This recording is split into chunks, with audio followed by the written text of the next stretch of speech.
ஒழுங்காயிருந்த மனிதன் மனதில் குழப்பம் ஏதுமில்லை.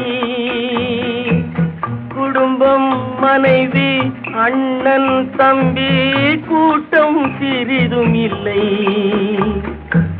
ஆசை பாசம் காதலில் விழுந்தான், அமைதியை காணவில்லை. அலைந்தான், தவித்தான், துடித்தான், மடிந்தான், யாருக்கும் லாபம் இல்லை.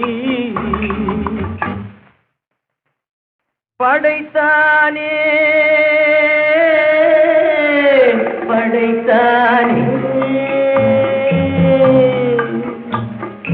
மனிதனை ஆண்டவன் படைத்தானே, வளர்த்தானே வளர்த்தானே.